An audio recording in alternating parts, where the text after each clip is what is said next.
રાસાયણિક ખાતર વિના હવે કોઈપણ પાક છે તે ખેડૂત મિત્રો છે તે લઈ શકશે નહીં. આ અખતરા પ્રમાણે તમે છે તે જોઈ શકો છો કે જે કંઈ ડાબી બાજુ વાવેલા જે કંઈ ઘઉં છે, આ છે તે સંશોધન કેન્દ્રના પ્લોટ છે કે જેમાં તમે ડાબી બાજુ જોઈ શકો છો કે કઈ રીતના છે તેમાં કોઈપણ પ્રકારનું રાસાયણિક ખાતરનો છે તે ઉપયોગ કરેલો નથી. અને જમણી બાજુ જે કંઈ પ્લોટ તમને દેખાય છે માઇક્રો પ્લોટ, તેમાં છે તે જે કંઈ વૈજ્ઞાનિકોની ભલામણ મુજબનું જે કંઈ ખાતર છે, જે કાંઈ યુરિયા અને ડીએપીનું છે તે એમાં એપ્લિકેશન કરેલું છે. તે ડાબી બાજુ તમે જોઈ શકો તો કઈ રીતના છે તે એક દિવસે જ વાવેલા ઘઉં છે તે કઈ રીતના છે તે તમે ડિફરન્સ છે તે જોઈ શકો છો. જેમાં પણ છે તે કોઈપણ પ્રકારનું રાસાયણિક ખાતર આપેલ નથી, તેમાં બિલકુલ પણ છે તે ગ્રોથ જોવા મળ્યો નથી.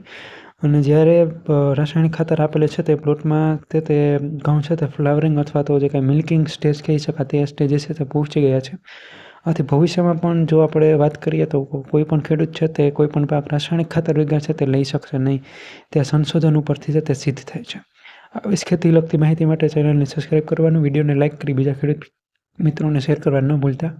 અને તમે કેટલા પ્રમાણમાં ખાતરોનો ઉપયોગ કરો છો તે કોમેન્ટમાં જણાવવાનું ના ભૂલતા. આભાર.